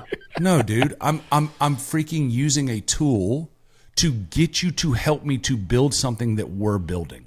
Right. And so what I did is you trust the places that you have come from, and you trust older pastors and think, well, they would never do anything that was like manipulative or wrong or whatever. And then you just realize, holy crap, dude, I was just using a tool to get people to park cars for me. Right. Or to do whatever. And so you think in your head somehow that is rooted in some sort of biblical basis. And some of it is, right? And you can do it the right way. But we were not. And that wasn't the way that I was taught. And so you realize, oh, that was just cultural. That makes sense. Well, some of that too, I can't even imagine 33 years old. In your brain, you're like, I have a gift to teach. And so I just want to go start a church so I can teach. And then you get there and you're like, wait, not only do I have to teach, I have to be able to have a sound business mind to be able to run this business that I'm calling my church. I have to create leaders. I have to be all these other things. I was very lucky, man, because I was able to hire staff. So I had a executive pastor that was a really great business guy. I had a really great team, and I feel like I know what I'm not good at. Like I'm not the good business guy. I'm not the good whatever. Like that's not, I can do it, but it's not my wheelhouse. Yeah. And so, but I mean, you are the lead pastor and you do carry the vision. And so you're trying to like sort through all that stuff. Do you know what I mean? And then you're pastoring people and you don't know the advice that they're giving you is really out of their woundedness. You just think they want you to be somebody that you're not. And so, yeah, it was confusing. So I think probably looking back, hindsight, 10 years, 11 years down the road, I'd probably do it a little bit different. Sure. But at the core of me, man, like, and my daughter created this in me. Like, my buddies call me a bleeding heart. And so, like, I just want to help as many people as I can. It's beautiful. And I want to pastor. Like, I think I'm a decent preacher because I'm a good pastor. Does that make sense? And Absolutely, it does. And you cannot pastor people from a distance. No, but because you can have great speakers but terrible pastors, For right? sure.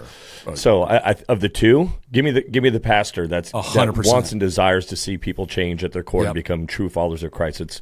You're more in the focus of discipleship than you are. Yep. Hey, look how craft I am with my words. When Yeah. you can find the blend of both, that's even better. Yep. But then the challenging part for pastors is I have to pastor all these people, and then when I leave here, I got to go home and still be. I got to still be Josh, and I still got to be a husband, and I still got to be a dad. I still have all these issues going on, and so what? I don't want to necessarily go into all the details of things, but what happened?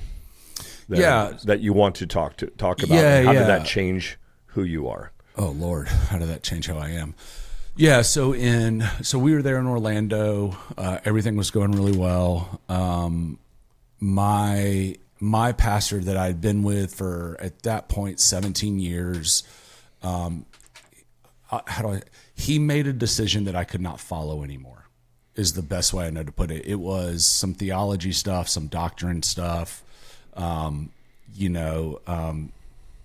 said he saw Jesus, all this kind of bizarre stuff. And if you've ever taken a Strengths Finders assessment, my number one is belief. And if I don't believe in it, and if I don't feel like it's right, especially with scripture and doctrine, because I had gone down those rabbit holes for so long, I can't go with you, no matter how much I love you. And if you can't explain it to me biblically, I can't follow you. That's wisdom. I can't do it, man. And I'm not going to sacrifice my convictions for a paycheck. And so I tried for 6 months to really understand like what he was saying, because listen, man, my theology holds room that if Jesus could show up to anybody he wants to. Yep. Right. Like I don't have a problem with that. Like, but it got wacky. It just got really wacky. And he basically tried to get me on board because we had a bunch of other churches and I oversaw the other churches, and they were all my relationships I'd brought into the organization. And these are other local branches of your church? No. So yeah, we had 2 in Orlando, but then we had Fort Lauderdale, DC, Paris, Amsterdam, and Northern Ireland. And so Holy smokes. I oversaw all those, and those were a lot of my relationships that I brought into the organization. Sure. And at this point, I'm one of the, kind of global executives. I've been ordained an elder, like all this sort of stuff. And, Got it. And I was like kind of known as the successor, right? Like I was like that.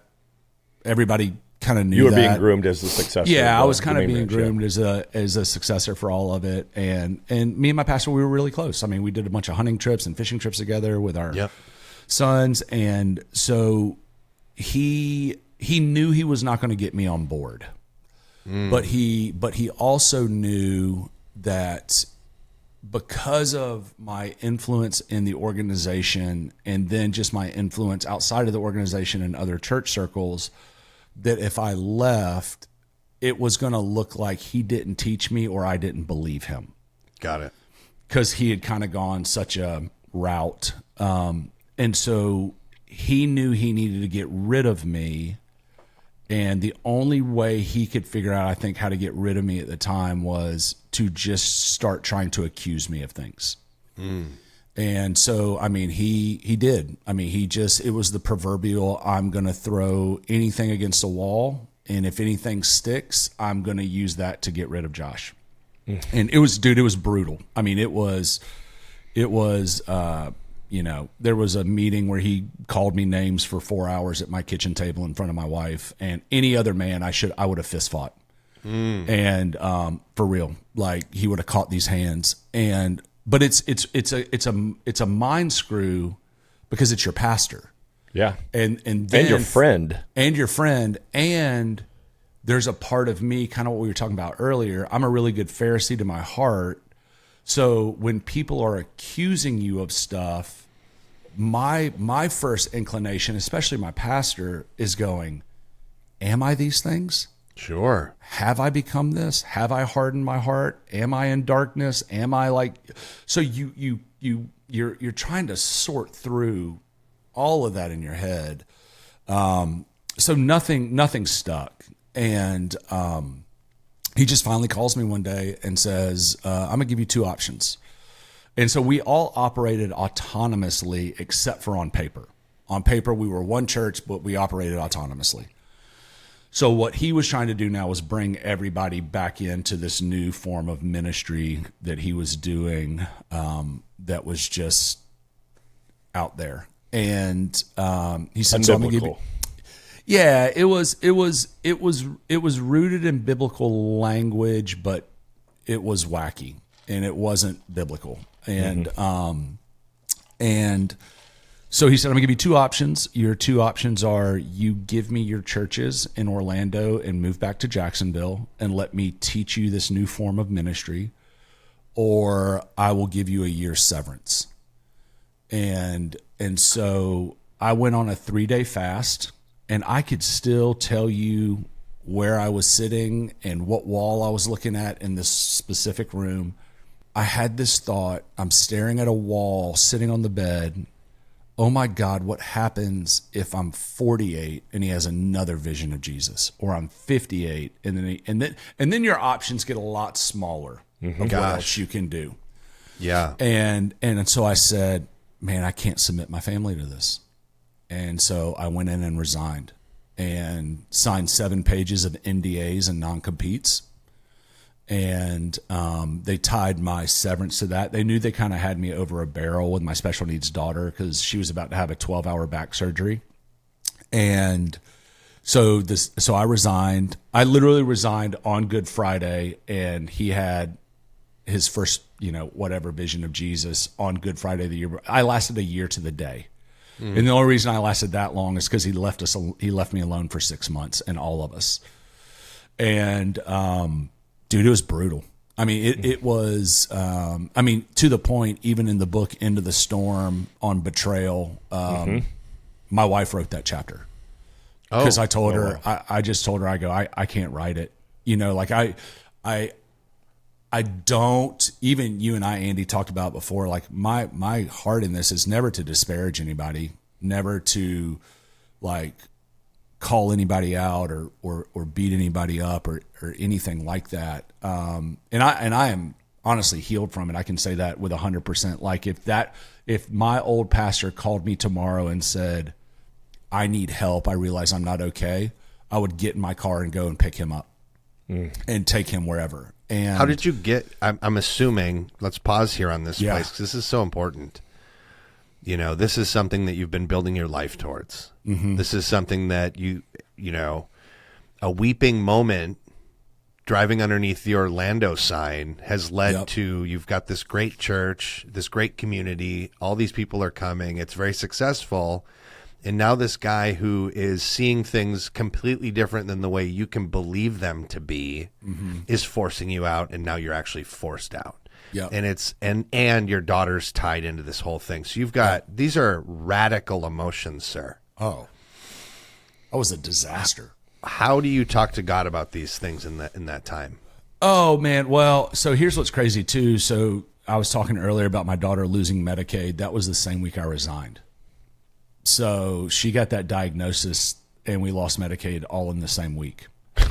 And so, dude, I was a mess. Like, I mean, literally, thank God I had a really good counselor, Aaron Moore, Andy, and who is in Orlando. Shout out to Aaron. Literally one of my closest friends, knows everything about me, so we don't have to recap anything. Aaron, I think, saved me. I literally had that 4-hour meeting at my house and then drove directly to his office. And I'm just, I don't know what has happened. Gosh. I mean, like, honestly, like that first meeting, I thought he was coming to check on me and my wife. It was not that. And so the meeting was so intense that we kept pausing the meeting, me and my wife, and going, do you think I've had an affair? Like, do you think I'm like a drug addict or like I'm an alcoholic? Like what? Like we don't understand what's happening. Like it was so crazy and painful. And I'll never forget, I sat on Aaron's couch and I just recap it. And I'm sure I'm like a shell at this point. And Aaron said this one phrase to me, man, that I think really gave me a lot of like help towards healing. Was he said, hey man, what you have experienced is trauma, and you are going to have to process this like the loss of a child. Gosh. And it all, he said, you're because you're a pastor, you're going to want to attack this spiritually. He said, yes, pray about it, do all that stuff. He says, I believe in that. I mean, you guys know Aaron, he's a Christian. He goes, but bro, you have to process this as trauma. And then from there, I got in my car, drove down to Lakeland to one of my best friend's house, who's one of the coffin carrier guys who works with me at 1010. And we're sitting around his fire pit. And he said this sentence to me. He said, I'll know you're healed when this does not dominate your stories. And he said another sentence to me about like, in God's silence, he still demands commitment. Do you know what I mean? Like, so don't go off the rails.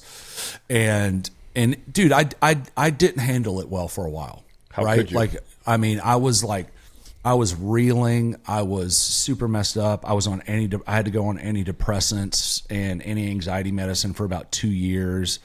It was betrayal on multiple different levels, even from our friends. And it came to the point where I knew what was going to happen was I was going to be demonized, right, in the organization.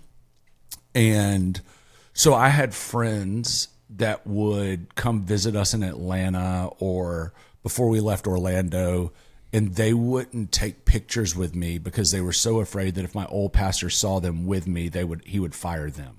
Jeez, holy smokes. So it was manipulation. It was really bad, dude. And so, yeah, it took me, I did a lot of counseling, and the antidepressants and the anti-anxiety medicine, it helped me not kill somebody, to be honest with you. Like it helped me, kind of just be even enough to be able to like process. But to your point with God, dude, I wasn't spending time with God. I was furious at God. How could you not be? You felt called by God to come plant a church in Orlando. So you come and obediently plant a church in Orlando. You're faithfully working. You're faithfully stewarding the gifts that he's given you. You're watching God bring fruit to what you're doing. Yeah. And then in one day, you lose your church. You lose Medicaid for your daughter. Yep. Like you lost everything all in one day. How could you not stand back and go, God, where are you in that? How could you not be pissed? Yeah, it was brutal, and I wasn't coping in healthy ways, to be honest. And you can imagine some of those things, Jack Daniels, and so I just dude, I know this was the Holy Spirit. There was one day that it just hit me. My children are watching me. And I remember walking up to my wife and I said, hey, I'm going to go spend some time with God today. And she goes, what? She's like, you haven't done that in like a month. And I said, yeah. I go, but our kids are watching me and I don't want them to see me only trust God when things are good. And I said, I'm going to go do the things I know I should do until I feel like doing them again. Wow. That is fantastic. And that's what a like, great piece to hit on hard. And that's like just literally what I did. Fake it till you make it. Fake it till you make it, dude. And what did that look like for you to go spend time with God? Oh, dude.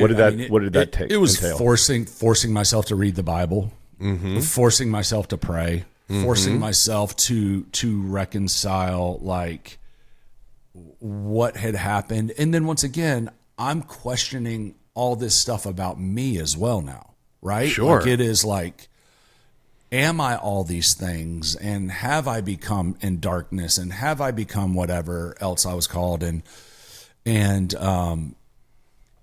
it just took time. It took time. And what I didn't realize, I actually told this to someone yesterday, so then not only have we lost our church, but now we have to move to get Medicaid. And that's why we moved to Georgia. We didn't move to Georgia because I just lost the church in Orlando. We moved to Georgia for Medicaid to take care of my daughter. And I did not realize how much that was the kindness of God. Like at all, dude.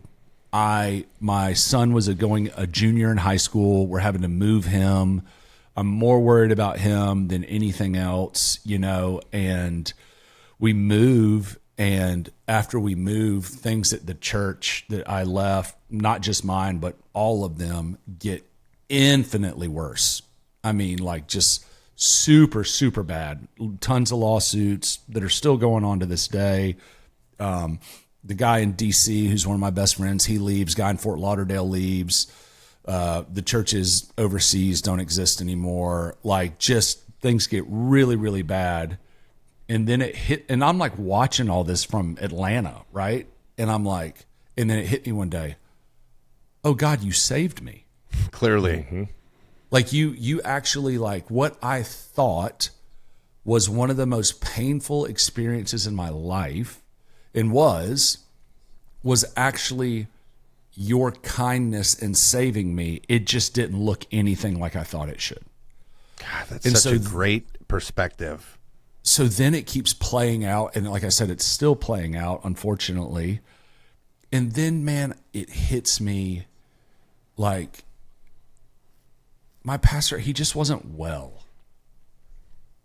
There's something off. There's something wrong. And I can have grace for that. Of course. And at the end of the day, I think I said this to you, Andy, on the phone. At the end of the day, man, every pastor, at best, we are all broken men doing our best to try to serve a holy God. Yep. And we all have the ability to get sideways, the ability to hurt people, the ability to say the wrong things.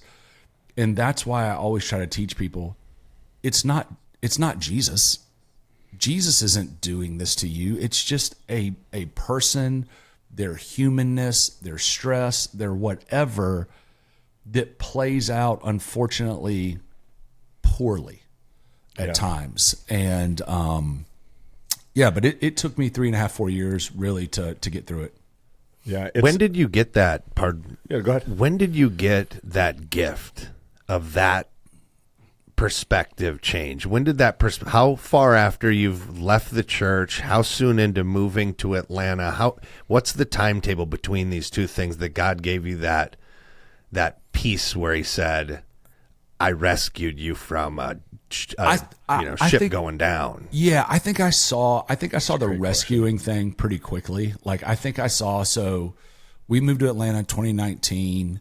2020 was just a goat show for everybody. 2020.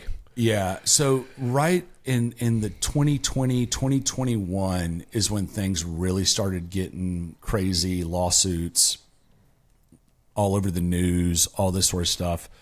That's when you kind of start putting together, oh, God saved me, but then you're still ticked off at the person, right? You're still mad at the person. Yeah. And the thing about forgiveness, man, is forgiveness is a choice. Every right? time. Like it is like a love. choice. Yes. And it's a gift given by the person that gives it. And so I made a choice to forgive him, but you also don't forget, right? No. Like you're not an idiot. And then there were two other people in that meeting that were really close to me and my wife that did not speak up for us. That really hurt us. They were very close to us, and they came and they left, and they came and apologized to us, and then a lot of people have apologized to us.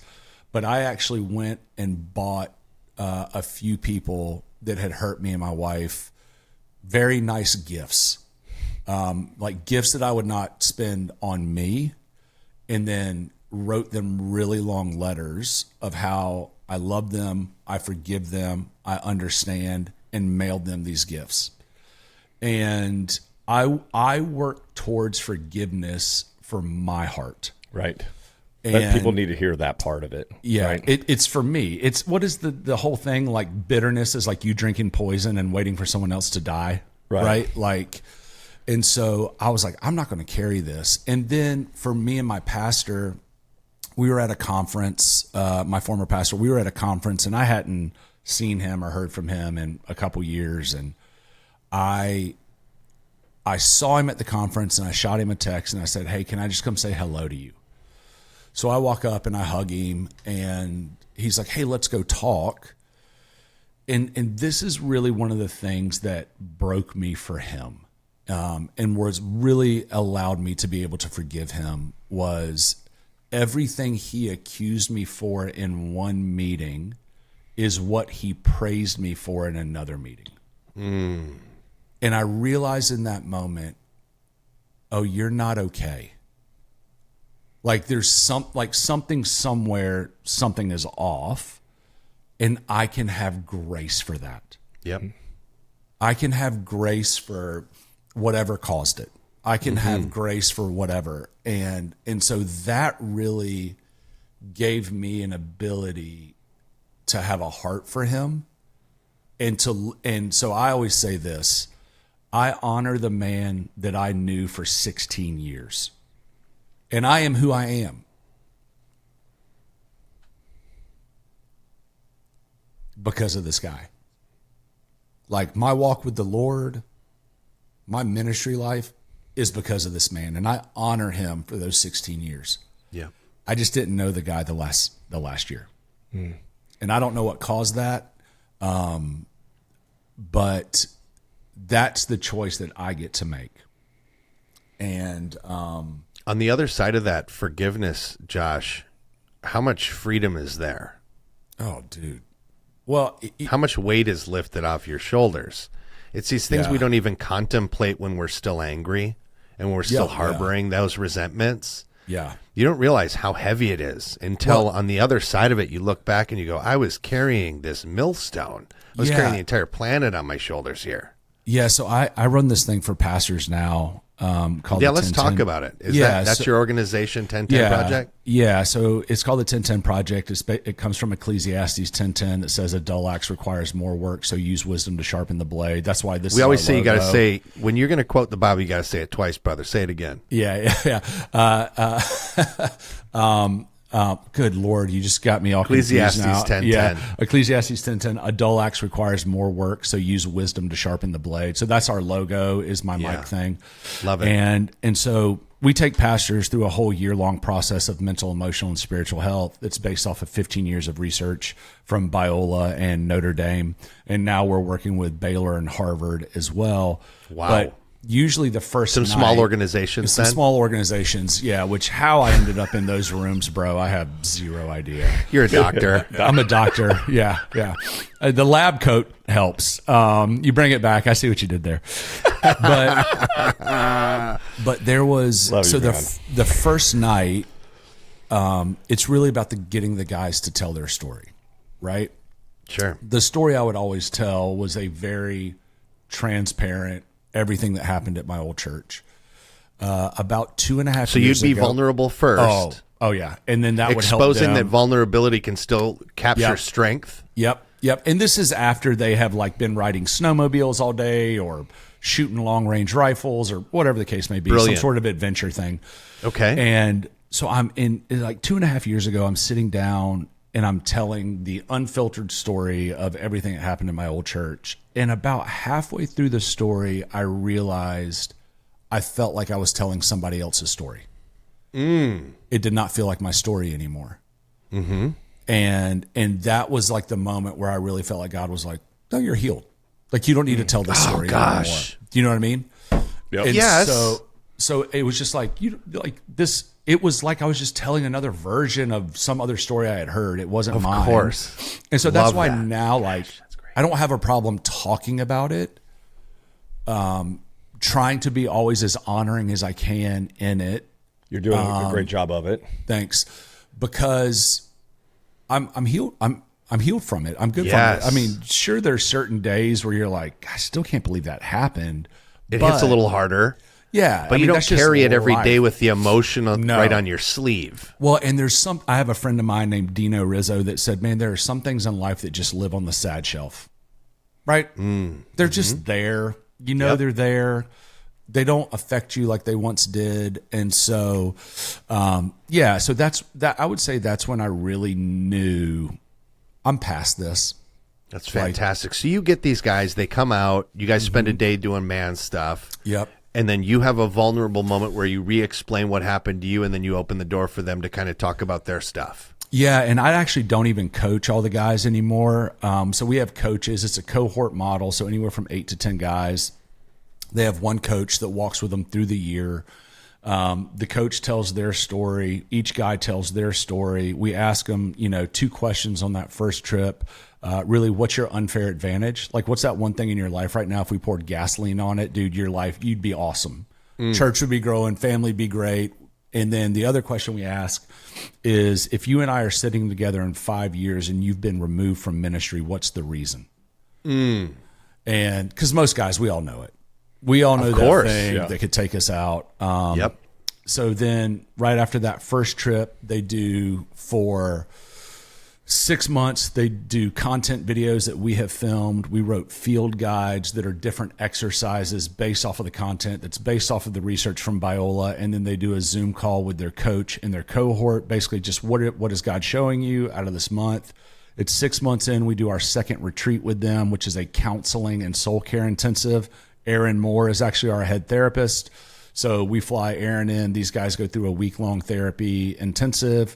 We're also teaching them some ancient spiritual practices, because that's one of the things the research shows that helps pastors have a better well-being and thriving. Can you give us one of those? Just as a tip? So the prayer of examine is the Ignatius prayer of examine.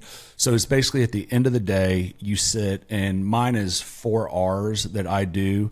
So relish. So God, what was just awesome about today, right? Like where did I encounter you? Where did I see you? Reflect. So walking I just kind of do it bullet point, hour by hour through my day. Like, where did I see God? What did I experience? What did I do right? So relish, reflect. Relish, review is the second one, where you review your day. Reflect, God, where did I feel like I encountered you? Where do I feel like I resisted you? And then resolve, what is one small step I can make tomorrow to do different? Gosh, and thank you. That's great. We do that. We actually teach them how to do that. And in that, so there's the research we use is called Flourishing in Ministry, which measures 4 areas of flourishing, which is resilience, well-being, authenticity, and thriving. So there's certain things in the life of every person that you do that lower those, and certain things that raise those. So the prayer of examine actually helps you have a better well-being, because you're actually taking stock of what is causing you to feel certain ways each day, and helping you begin to recognize where God is, what is God doing, where are you resisting God? It's this idea of what they call consolation and desolation. Like consolation, like, where am I growing closer to the Lord? Where is the Lord moving? Desolation, where am I pushing against the Lord? Where am I resisting the Lord? We're wanting them to become aware of that. Wow. We also teach them silence and solitude. And so what does it look like to just sit in silence in the presence of the Lord, not bringing your prayers in this moment, not bringing questions, requests, whatever, but just sitting in the presence of the Lord, knowing somehow in the silence and the presence of God that God is doing a restorative work in your heart. Wow. And so we're teaching them that. And then so they do the counseling intensive. Aaron does a mix of teaching, and then each cohort has one therapist with them for the 4 days. Then we go back to the Zoom calls, content, cohorts, and then we end with a trip. And the trips we end with are shooting hogs out of helicopters in South Texas. We go to Alaska, Nebraska, Montana, Wyoming. There's always around some sort of adventure because guys build relationships shoulder to shoulder. Sure do. And so we do that for a reason. But what it culminates in is them creating a rule of life for themselves. And because what we're trying to help guys do is figure out, okay, we're not going to teach you how to be a better pastor. We're going to teach you how to be a better follower of Jesus. And so we want to help you create a rule of life. If are you familiar with the rule of life, what it is? Explain it. So basically you look at your life and say, what are the things I want to do daily, weekly, monthly, quarterly, and yearly? Mm-hmm. Physically, financially, spiritually, emotionally, relationally. Right. Okay, great. And so you just script that out and say, this is kind of what I'm going to live by. So like for me, daily, I do this with the Lord. Weekly, I do a Sabbath. I do an extended time of silence. Monthly, there's a monastery here. What does your Atlanta. extended silence look like? Me sitting in silence for about 10 to 15 minutes. Yeah, right? 10 to 15 minutes. It's not 10 hours. You don't spend a whole day locked in a black room not moving. I'm way too ADD for that. Me too. Yeah, it's funny. The reason I ask, I did this for 6 months earlier this year.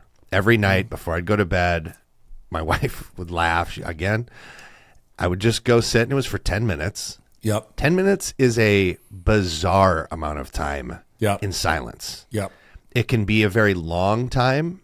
And let me ask you this, as you're doing this, are you trying to divert your attention away from recapping the day? Yeah. It's an intentional focus on trying to be like God. It's an intentional focus Yes. of just trying to be in the presence of God as myself, not bringing anything. If that makes sense. Oh my gosh. And it's so hard. And it's so one of the things we teach guys is what's called, they call it breath prayers.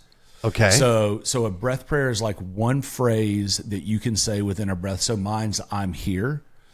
And so anytime my mind starts to wander, I'll just breathe in, I'm here. And it is to try to center me back to God. Okay. Right. And so I have a friend that he was doing this with a spiritual director at a monastery, and he got frustrated with himself. He did like 15 minutes, and he goes, he went to the spiritual director. He goes, bro, God, I said I'm here 300 times in 15 minutes. And he was beating himself up about it. The spiritual director goes, bro, how awesome is that? He goes, you brought yourself back to the Lord 300 times in 15 minutes.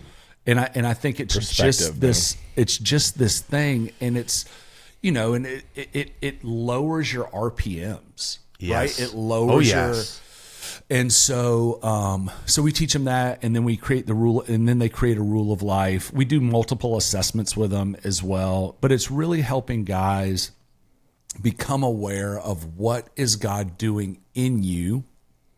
What are the things you're wrestling with that you may not even know you're wrestling with? And what is the invitation from the Lord in those things? The 1010 Project, 1010project.org?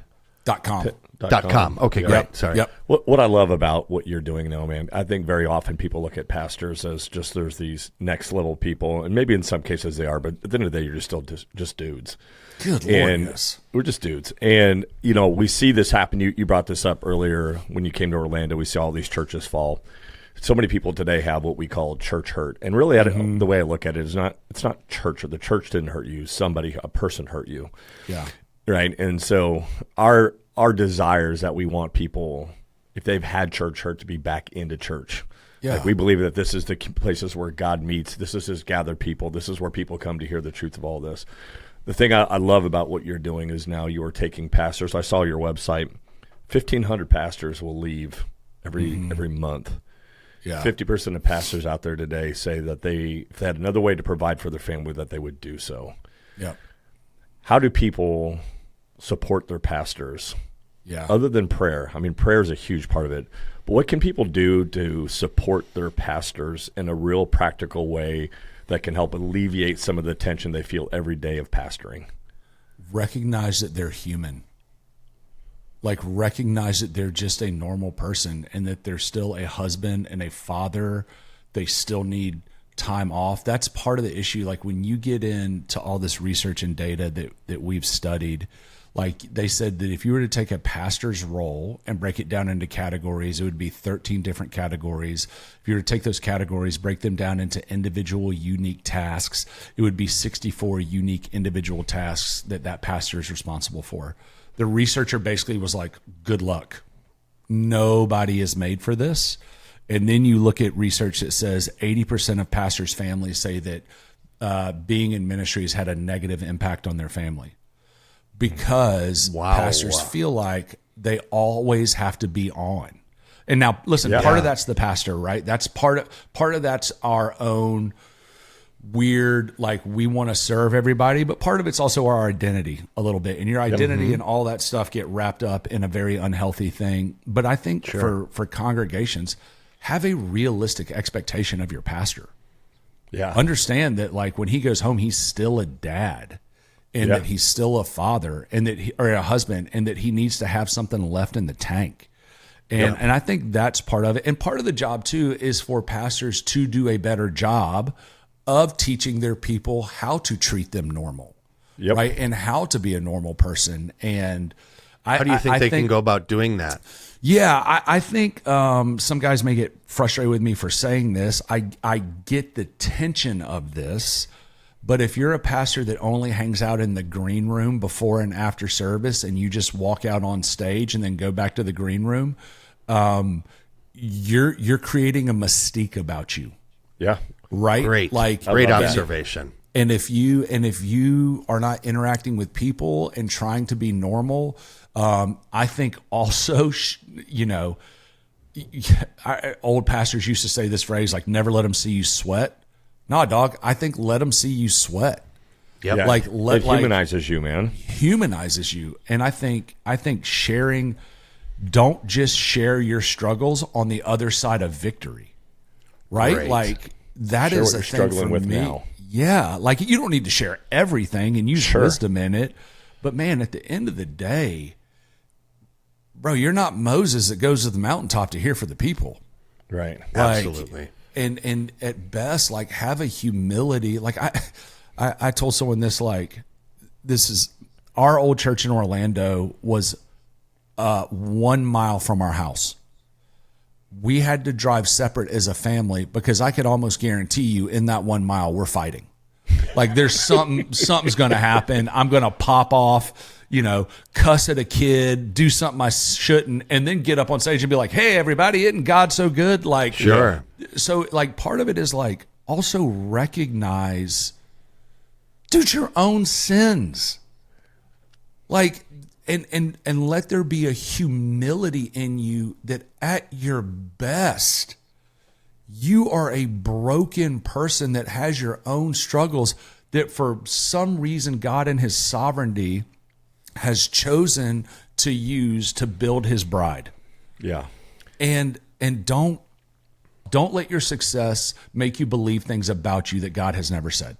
Well, that's a huge, Amen. man, that's such a huge thing for people to be able to hear. I call it, don't read your own headlines, right? Don't read your own press releases. Taking you back to you broke down all these different jobs that pastors have to do. One of the jokes that I have with Pastor Mike all the time is I always say to him, it must be nice to work 2 half days. Yeah. Because I think a lot of people have that expectation of pastors, like, it must be nice that you just have to get up there and say some nice words for 30 to 45 minutes, right? Yeah. And then the rest of the week you get to have off. But I think it's helping people understand what that pastor is actually doing day in, day out, all throughout the week that can help you see. I had somebody come up. My Pastor Mike takes off several weeks during the summertime to reflect and relax, which he needs to. And somebody came to me and was like, boy, how many weeks off does he get? And I just looked and I said, as many as he needs. For sure, dude. Many as he needs. Because he does, he does six services a weekend. And how long can any one human being carry that load? Oh, I told your pastor, who I love very much, that is not Shout out to Pastor sustainable. Mike. I am worried for you, my friend. Like I mean, you guys know, Andy, I told you this when I left our church in Orlando. I told everybody, I go to Grace, go to Grace. Like to the point where when everything fell apart at our church, Mike and his wife came over and had dinner with me and my wife, and just to like pastor us. And so I think so highly of Mike Atkins. Like that's great. Love, think so highly of him, respect him so much. But yeah, dude, it is way more than writing a sermon. And then one of the things they found with pastors too is, so every person has trauma, right? Like we all have trauma. Yep. Then we have something called secondary trauma, which is like when you counsel somebody, you kind of carry that with you. One of the things that the research found with pastors is pastors also have something called tertiary trauma, which is because we believe everybody is made in the image of God. Even if one of you guys was telling me a story about one of your friends that's going through a hard time, I would still carry part of that with me. Yes. Like it's this weird thing. And then I think they did a study one time that 30 minutes of public speaking is the same on the body as 8 hours of manual labor. And what it does to you, your endorphins, your adrenal glands, your whatever. And then, dude, I've been a preacher for over 20 years. It takes me freaking 2.5 to 3 days to write a sermon. Yeah, of course. And then you're up there doing it for hours. And then guess what? The clock starts again. Yep. And in the middle of that, you're doing weddings and you're doing funerals and you're dealing with someone who's unhappy about something some sort of counseling. Some sort of counseling. You're looking figuring at the out finances. where the church is going in the next 6 months, where's the church going in the next year. Then you've got staff issues. Do you know what I'm saying? Yeah. Like it's just you're running, and it is the church, but it is also a growing organization. Mm-hmm. And then if your wife is involved in the church, then at nighttime when you go home, to just have dinner, guess what? You're talking about church. Talking about church. My wife and I literally had to make a rule when we worked together that if I didn't have pants on, we could not talk about church. Like that was the deal. That's healthy. So I just Winnie the Pooh'd the house. That's exactly right. I was just going to say. Yeah, I just Winnie you had most people have a coat hanger at their door. You have a pants hanger. Did you ever actually walk out on stage without your pants on? Like, golly, bro, just don't want to talk about this. We have nurses that leave our house at 6 a.m. that take care of our daughter at night. So my wife has gotten up at 6 a.m. for 17 years. I'm not an early morning person, Andy, like I was telling you. So I would come down the stairs to get coffee at like 7:38, literally in my boxers with a mug. And she'd be like, so I was thinking about the kids ministry. And I'm like, oh, I don't care at all. I don't care about any of those children right now. Like, just let me get a cup of coffee. Like, so I was like, here's the rule of our house. Like, if I don't have pants on, but it's hard, man. It is very hard being a pastor. The book. Yep. Into the Storm. What's your hope for people that read this book? Who's this for? Who's your audience? Hopefully everybody. Yeah. Because I think that all of us are going to experience storms in life. And so for us, my wife helped me write it. She was my ghostwriter. I write like at a 5th grade accelerated level. She is very smart. And so we wrote it together, and I tried to get her actually to put her name on it, but she wouldn't do it with me. So for us, it was just a very honest look at suffering and practical ways to work through it. Like we intentionally, because I'm not a theologian, and I hold my theology to a certain extent open-handed, we did not go down theological rabbit holes in it. It is more like, this is what can happen, this is what it can produce, this is how you can walk through this.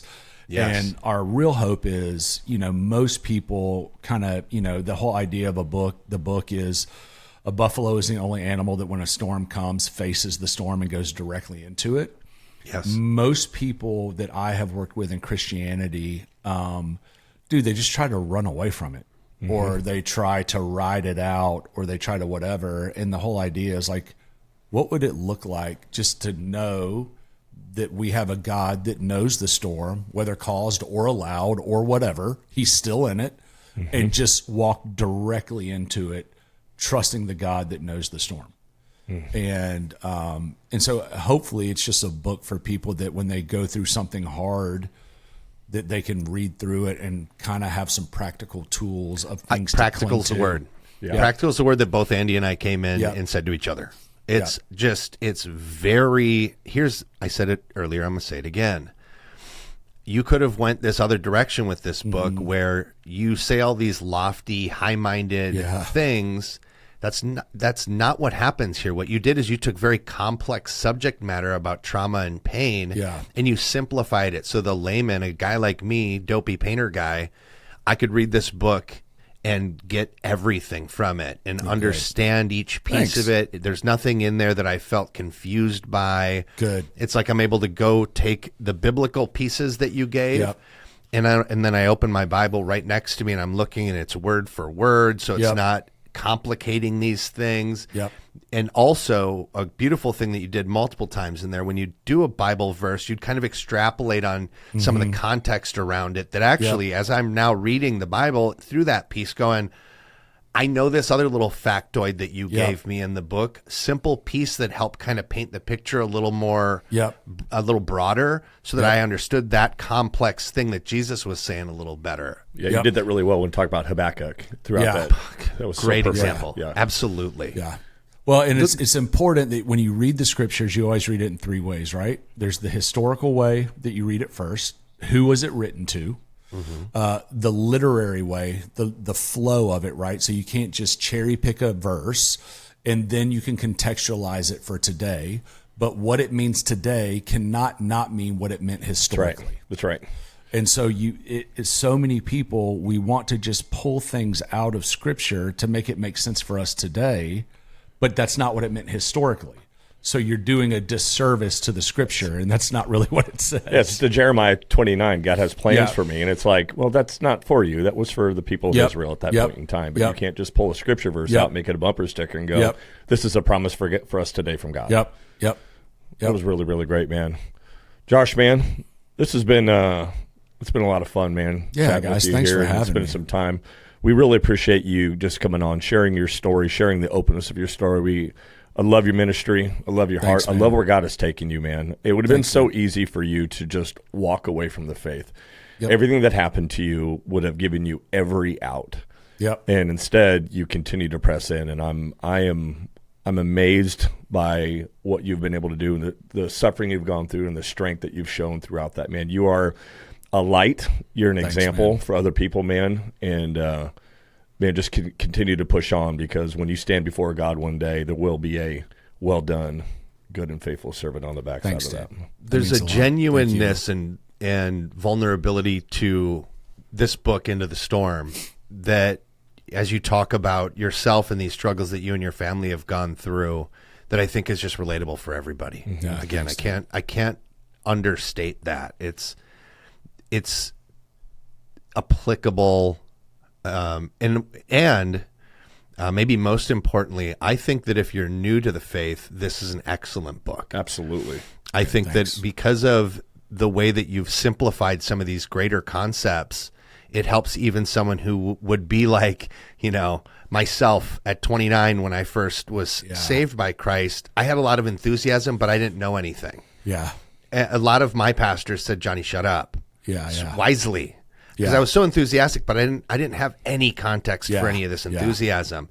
This is an excellent book for anyone in that place. Thanks. Or if you've had addiction issues, this is just going to give you such a great foundation for who the King of the universe is, what he means as you go through these initial times of struggle, and as you kind of come out of the fog of these decisions you've made in your life. This is just such a great manual for that. How can people, Josh, how can they stay connected with you? You've got the 1010 Project, 1010project.com. Obviously, you've got this book here. Where can people get this book? Dude, it's on Amazon, so you can order it on Amazon. You have to search Josh B. Turner because of the country music singer, which we call Josh Turner number 2 in this house. In your house, they do. Yeah. So my publisher was like, hey, we got to put like a middle initial in. I was like, nah, don't do it, man. They'll probably think it's the country music singer and buy it more. You know what I mean? Like, just put Dr. Josh? No, I wasn't a doctor yet, and I'm not doing that. I'm not.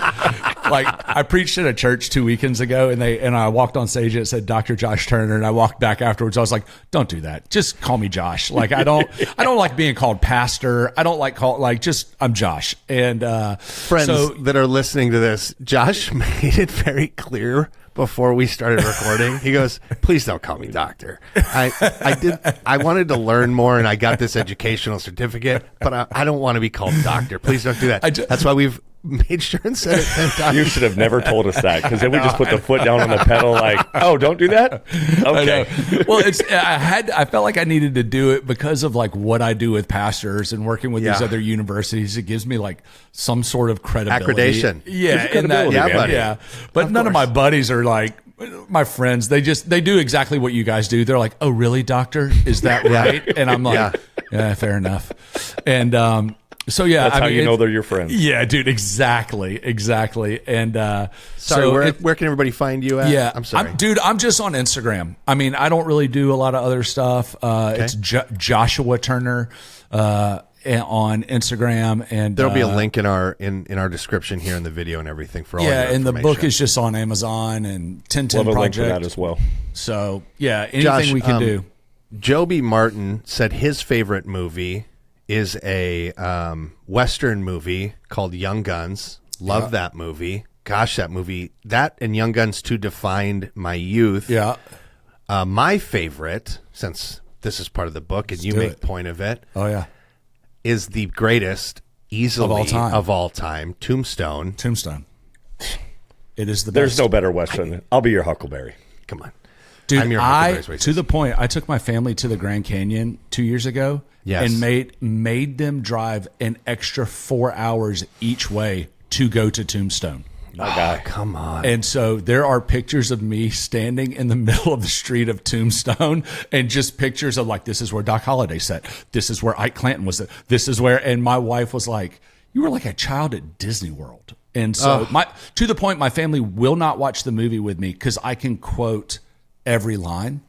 I can watch that movie and still at the very end, when Doc dies, and then they talk about his tombstone, I have to push deep into the couch because my eyes start to sweat. Well up.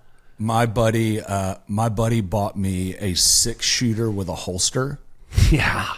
And my daughter's room is right next door to me, and it hangs on a thing right behind me.